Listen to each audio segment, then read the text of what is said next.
안녕하세요. 처음 인사드립니다. 저는 50대 중반 여자입니다.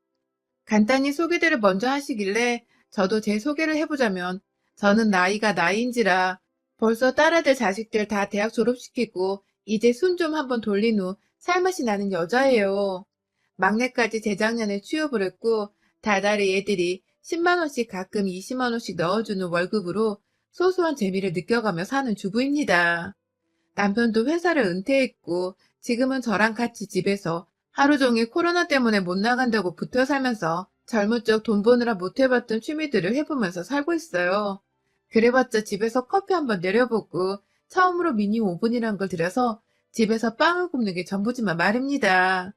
소소한 것이 주는 행복이 너무 좋아서 나이가 들어 슬펐지만 기분만큼은 전혀 우울하지 않은 그런 인생이라 생각했습니다. 그런데 참, 이놈의 동서만 생각을 하면 제가 꾸준히 정기적으로 속이 뒤집히네요. 아무리 생각 안 하고 사려고 해도 잊을만 하면 제 속에 연병을 떨어주는 동서 때문에 커피 한 잔을 마셔도 이게 커피를 마시는 건지 까나리 액젓을 마시는 건지 모르겠고 그렇게 한참 또 소가리를 하면서 지내다가 자식들 보면서 원산복구가 됩니다. 이 나이에 참 친구 관계에서 속 끓이는 것 마냥 마음이 좋지 않네요. 저희 동서는 저보다 3살이 적습니다. 지금은 같이 50주를 맞이해서 나이 들어가는 처지인데 참 결혼을 할 적부터 부리던 버릇을 고쳐낼 생각을 못하네요. 처음 동서가 시집 오던 날 전 정말 기뻤어요. 무뚝뚝하셨던 시부모님 옆에서 말 한 번 더 나눠보면서 대화를 나도 동서가 생겼다는 사실에 친구를 소개받는 것만큼 기뻤습니다. 저희 남편이나 도련님이나 둘 다 서울 타지에서 일을 하고 있는 사람들인지라 시댁을 자주 찾아뵐 수가 없었고 그래서 결혼하기 전에 도련님이 한번 저희 집에 찾아와서 소개를 해줬고 그 이후 반년 정도가 지나서 결혼식장에서 다시 마주하게 되었죠. 그 사이 결혼 준비를 하기 바쁠 것 같아서 저까지 연락을 하면 정신이 없을까봐 따로 연락을 하진 않았었고, 그렇게 결혼식에서 만난 동서를 전 누구보다 축하를 해줬어요. 참 곱기도 고왔고, 들어보니 서울에서 대학을 나오고 직장까지 다닌다고 하더라고요. 멋진 동서를 두게 돼서 남편이랑도 도련님이 장가를 참 잘 가셨다며 뒤에서 많이 기뻐했습니다. 그런데 결혼하고 나서 처음으로 진득히 대화를 하게 된 동서는 생각보다 제가 기대했던 사람의 모습과는 달랐습니다. 그때가 설날이었던 것 같은데 설을 시댁에서 처음 지내는 동서가 많이 긴장을 할 것 같아서 제가 옆에서 동서, 몸 피곤하면 언제든 말하고 무리해서 절대로 일하지 마? 라고 말을 했었는데 저한테 그러더라고요. 형님, 저는 형님처럼 안 사니까 걱정 안 하셔도 돼요. 라고 말입니다. 이게 참 순간적으로 지나가며 들은 말인데 기분이 묘하더라고요. 나처럼 사는 게 무슨 뜻이길래 나처럼 안 산다는 말을 할까 싶어서 기분이 좋지 못했습니다. 그럼에도 제사 지내는 와중에 식구들 앞에서 얼굴 안 붉히려고 그 말에 말대꾸 한 번은 하지 못하고 그래, 다행이다. 라고만 내서 경쾌하게 대답을 했어요. 그리고 그날 저처럼 안 산다는 게 무슨 소리인 줄을 단번에 느낄 수 있었어요. 동서는 코앞에서 시어머니가 갖다 놓으라는 것도 그냥 듣고서 가만히 있더라고요. 네, 저보고 하라는 소리였습니다. 제가 그 그릇들을 제사상에 다 갖다 놓을 때까지 동서는 옆에서 도련님이랑 무슨 얘기를 하는 건지 웃고 있기 바빴고 그날 제사가 끝내고 설거지를 하는 것까지 동서가 그 순간에 선물을 사왔다며 어머님 옆에 가서는 선물 증정식을 하는 바람에 제가 남은 가족들이 다 거실에서 하하호호 하는 동안 설거지를 끝마치고 나왔어요. 앞치마는 설거지물로 흥건하고 저는 하루 종일 음식하고 제사상 차리고 설거지까지 풀로 일을 하는데 왜 아무도 날 안 챙겨준다 싶어 섭섭하기도 하고 왜 동서는 나를 도와줄 생각을 못할까 싶어서 속상하더라고요. 그렇다고 동서한테 도와달라고 말하자니 형님 노릇 하는 것 같아서 기분 나빠할까봐 쉽사리 말도 못 붙이겠고 이 집안에서 핏줄 들은 내 남편이랑 도련님 두 사람인데 왜 엄한 며느리인 나 혼자만 이러고 있나 정말 한숨이 푹 나왔습니다. 그리고 그날을 계기로 동서는 상당히 아주 고의적으로 집안에서 일을 도와주는 걸 거부해 왔습니다. 지방이라서 휴일을 맞으면 다들 차를 타고 운전해서 시댁으로 가곤 했는데요. 꼭 매번 하루씩 더 늦더라고요. 저희 남편이 회사를 다니니까 하루 정도 여유를 두고서 시댁에 가는 반면에 동서는 하루를 더 늦게 와서는 꼭 늦잠까지 자고는 일어나서 첫 마디가 형님, 밥 좀 주세요. 라는 거였습니다. 아휴, 다른 집 며느리분들도 다 이런 식으로 큰 동서가 시댁에서 둘째 동서 밥까지 챙기나요? 저는 이 짓을 아이를 먼저 낳고 나서도 반복했고요. 애가 옆에서 보채는 거 달래가며 시댁까지 내려와 몸은 만신창이인데 옆에서 시어머니는 자꾸만 같이 음식을 만들고 제사 준비를 하길 원하시니까 또 쉬지도 못하고 일을 하곤 했는데 가장 바쁜 그날이 지나가면 동서가 시댁에 도착을 해서는 꼭 제게 밥을 차려달라 했어요. 옆에서 보다 못한 남편이 처음엔 안 그러더니 점점 저를 도와주더라고요. 당연히 남편도 손을 보태서 저를 도와야 할 일이었는데 그간 그냥 며느리들 일이라며 남일처럼 보기만 하다가 동서가 하나도 거들어주지 않으니 본인도 저보기가 미안하고 딱했는지 슬슬 팔을 걷어붙였어요. 그러다가 이번에도 늦게 와서 저를 보자마자 어떠한 인사말도 없이 형님, 먼저 오셔서 다 해놨네요. 밥 좀 차려주세요. 라고 하는 동서한테 화가 쌓인 건지 남편은 재수씨, 참, 너무하네. 저랑 이 사람 어제 와서 이거 다 차리느라 애 보고 일한다고 잠도 제대로 못 잤어요. 라면서 밥은 혼자서도 차려 먹을 수 있는 거 아니냐고 언성을 높였고 그 바람에 도련님도 놀래서는 상황 파악을 하느라 정신이 없으시고 겨우겨우 도련님과 제가 말려서 일이 일단락되긴 했지만 그 바람에 저와 동서의 사이는 더욱 껄끄러질 수밖에 없었습니다. 다행히 가족이고 서로 매일 봐야 하는 사이인지라 서로 물어뜯거나 째려보면서 경계하고 멀리하는 사이는 아니었지만 동서는 그날으로 좀 더 교묘하게 저를 약올릴 듯한 행동과 말들을 하기 시작했어요. 저희 집은 남편이 장남인지라 주기적으로 시부모님께 용돈도 드리고 있습니다. 더 정확히는 남편이 벌어오는 돈 중에서 제가 생활비 빼고 남은 일부를 시부모님께 계좌이체로 드리고 있었어요. 아무래도 남편이 저희 부모님 용돈까지 챙겨주려 하다 보니 저도 남편에게 고마운 마음이 들어서 시부모님 용돈까지 직접 관리를 하며 드리고 있었어요. 뭐 이건 각 집안의 사정이니까 주어라 말아 할 거리는 아니지만 아무튼 동선에는 학비 도움까지 다 받은 도련님마저도 입 싹 닫고 아무 용돈을 드리지 않고 있다고 하더라고요. 그런데 문제는 돈을 가지고서 동서가 저에게 시비를 걸기 시작한 겁니다.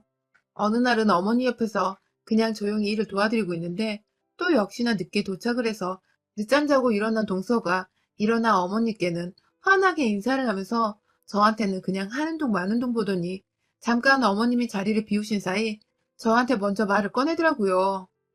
아, 그냥 돈 줄 테니까 이거 다 형님이 하시면 안 돼요? 라고 말입니다. 제가 순간 정말 제 귀를 의심할 수밖에 없었습니다. 아무리 경우가 없다고 하더라도 이런 식으로 말을 생각 없이 뱉어내고 하기 싫은 티를 팍팍 내면서 엄연히 손윗사람인 형님께 돈 줄 테니 혼자 하란 소리를 하는 동서는 살다 살다 정말 처음 들어봤네요. 저희 남편도 돈을 열심히 잘 벌어오는 사람입니다. 제가 돈이 없어서 이 며느리 짓을 하고 있는 게 아니었단 말씀을 드리는 겁니다. 그래도 시부모님은 나이가 들어가고 계시고 이왕 하는 거 그냥 내 돌이나 다 하자는 생각으로 옆에서 꿋꿋이 요리하고 제사상 차리고 남편까지 나서서 다 함께 도와주고 있는 마당에 도련님이나 동서는 도와줄 생각도 안 하고 시댁에 와서는 산책하겠다며 집을 나가서 동네에 있는 산이라도 타고 내려오는 건지 한참을 들어오지 않다가 오후 늦게 와서는 차려주는 밥이나 얻어먹고 해도 참 너무하더라고요. 그런데 이제는 돈을 줄 테니 아예 저 혼자 다 하라고 대놓고 뻔뻔하게 부탁도 아닌 애교를 부리며 주접을 떨다니. 제가 그래서 그렇게 돈 주고 나한테 밥 차려달라는 소리를 할 거야? 라고 물어보니 동서는 당연하다는 듯이 네, 그래도 되죠? 라고 하더라고요. 동서와의 마찰은 또 있었어요. 뭐 꾸준하게 게으름 피우는 동서 옆에서 저 혼자 속 터지는 일들이 많았었는데 저 첫째가 초등학교 들어가던 때인데 아직 고등학교도 안 간 애한테 서울에 있는 대학도 못 가면 얼마나 부모님이 속상해하실까? 라면서 8살짜리 애 앞에서 한숨을 푹 쉬더라고요. 정말 기가 막혀서 그 후로도 몇 번이고 애 앞에서 자기는 서울에 있는 대학을 나와서 좋은 직장을 다니고 그래서 결혼을 하고도 집안일을 안 하는 편이라고 시집 가서도 시집살이로 고생할 일 없으니 무조건 대학은 좋은 대학을 나오라며 저희 딸애가 중학교로 가고 고등학교로 가고 결국 서울 안에 있는 대학을 지나가는 와중에도 학벌 소리를 해댔습니다. 급기야 저희 딸이 동서가 나온 대학보다 입결 점수가 좀 낮은 서울하는 대학이었는데요. 합격해서 이제 좀 휴식을 취해보려는 애한테 성인이 되어 축하한다며 선물 하나, 따뜻한 말 한마디는 못해준 망정. 그 대학은 아직도 안 없어졌어? 거기 가서 너 뭐 하려고? 라면서 오히려 정색을 하고 학교로 내리까더라고요. 그 바람에 딸내미는 자기가 남들이 쪽팔려하는 대학에 들어갔다 생각을 했는지 한동안 입시 전부터 그냥 다 때려치우고 재수를 할까 말까 이 난리를 피웠고, 저와 남편이 대학은 시작에 불과한 거라고, 사회에 나가는 한 과정일 뿐이니 다녀보고 개의치 않으면 네가 편입을 도전해보라며 설득을 시키고 또 시켜서 겨우 대학에 보냈어요. 좀 좋은 말 좀 해주면서 어른으로서 어른답게 말을 하고 행동을 해주면 좋으련만, 철없는 애도 아니고 그런 소리를 해대며 저뿐만 아니라 제 자식들한테까지 그러니 저도 슬슬 화가 나고 동서가 싫어지기 시작했어요. 처음엔 철이 없어서 그런 거라 생각을 했지만 갈수록 반복되는 언행이 기분 나쁘고 재수가 없었죠. 그럼에도 자식들 앞에서 화를 내고 난동을 피우기 싫어서 저 하나 희생하자는 마음으로 그냥 참았습니다. 지금 생각하면 왜 진작 아무 말도 못했나 싶어서 너무 분하지만, 그럼에도 애들 정서 생각하면 무조건 참은 건데, 아휴, 안타깝게도 제가 생각했던 것과는 전혀 다른 결과를 초래했더라고요. 저희 딸내미는 자라오면서 엄마가 동서 때문에 힘들어하는 걸 다 봤고, 또 자기도 작은 엄마로부터 대학 얘기부터 시작해 자신을 무시하는 듯한 소리를 들어대니 열이 좀 많이 받았나 보더라고요. 성인이 되어서는 시골에 내려가도 작은 엄마한테 인사를 하는 채 마는 채 집에서도 늘 좋은 회사 가서 작은 엄마 코를 납작하게 해줘야겠다는 소리를 하면서 독하게 공부하고 취업 준비를 하더니 대기업에 합격을 했습니다. 저로서는 너무 자랑스럽고 대견했죠. 그런데 문제는 우리 애가 지금 회사 입사한 지가 어느덧 5년 정도가 되어 가는데요. 애가 취업 준비를 하던 때에도 어디 그 대학 졸업하고 얼마나 좋은 회사 가는지 작은 엄마가 한번 보고 싶다 하면서 약을 올려대기 바쁘더니, 우리 애가 좋은 직장에 멀쩡하게 취업 성공을 하고 나서도 동서는 아주 막 나가더라고요. 동서도 딸이 하나 있습니다. 저희 막내 아들보다 한 살 어린데 입을 나불거리는 지 엄마와는 달리 대학도 지방대로 갔고 지금 취업도 못해서 공무원 시험을 준비하고 있는 걸로 알고 있습니다. 왜인지 시댁에 한 번도 데려오지를 않아서 저도 남편 통해서 도련님으로부터 들은 소식들을 간간히 듣고 있는 정도예요. 아무튼 지 자식이나 좀 제대로 키우고 살 것이지. 인연이 진짜 사람 열받게 내 자식을 가지고 자꾸만 기를 죽이려 하고 시비를 걸더라고요. 좋은 대학 나왔고 걱정하던 것을 코 납작하게 해줄 만큼 좋은 회사도 떡하니 들어갔는데 꾸준하게 제 딸을 무시하는 겁니다. 네가 정말 출세했다. 부모가 지방대를 나오면 보통 꼭 대학을 못 가던데 하는 말부터 시작해서 그 회사 얼마 못 다닐지도 몰라. 학벌이 좋지 않으면 대기업에서 절대로 버티기가 힘든 게 사회야. 라면서 아직 잘 다니고 있고 승진까지 한 내 딸한테 금방 잘릴지도 모른다 소리를 해대면서 얼굴에는 소름 끼칠 정도로 착한 척 미소를 지어댔어요. 얘 머리에 도대체 뭐가 든 건지 모르겠을 정도로 얘가 참 뻔뻔하고 못되더라고요. 딸도 점점 스트레스가 쌓이고 참다 참다 안 되겠었는지 재작년에 숙모, 얘나 잘 키우세요 하면서 말대꾸를 한 번 했다가 동서가 내내 우리 애는 생각이 깊어서 노후가 보장되는 공무원을 준비하는 거라며 요즘은 100세 시대니까 무조건 오래도록 일할 수 있는 걸 찾아야 한다면서 또 자기 자식 자랑에 내 딸이 말을 함부로 한다고 뒷담화에 아주 정말 난리가 아니었습니다. 물론 저는 한 귀로 흘려듣는 게 버릇이 되어 동서 말을 깨끗하게 무시한 채 내 딸을 향해서 엄지손가락을 치켜주며 잘했다고 칭찬을 했고요. 그런데요, 올해는 저희가 좀 다른 설을 일찍 보내게 되었어요. 오래전 시아버지는 병으로 먼저 세상을 떠나셨고 바로 작년 말에 시어머니께서 돌아가신 겁니다. 너무 멀쩡하셨던 분께서 갑자기 돌아가신 바람에 저희 집이나 도련님네나 코로나 뚫고 모여서 장례를 치르고 상 치르고 정말 정신이 없는 해였어요. 마음도 많이 울적했고 그냥 사람 인생 참 허무하다며 마음 좀 끓이는 와중에 올 초 49제를 위해 저를 한번 찾았다가 도련님네랑 다 같이 저희 집에 모였습니다. 다른 이유 없었고 그냥 시부모님이 다 돌아가신 마당에 우리도 이렇게 나이가 들어가는데 남은 가족들끼리라도 잘 지내야 하지 않나 싶은 생각에 남편이 먼저 꺼낸 생각이었고, 저도 흔쾌히 받아들였죠. 남편에게 하나뿐인 동생인데, 저랑 껄끄럽던 이유로 피부치를 멀리하게 할 수는 없는 노릇이었고, 와이프들 문제 빼고는 도련님과 저희 부부는 정말 잘 지내는 사이였거든요.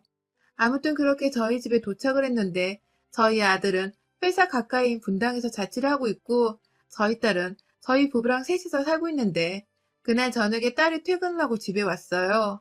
저희 부부랑 도련님네 부부는 아주 간단하게 이른 저녁을 먹고는 잠시 커피를 마시는 중이었고요.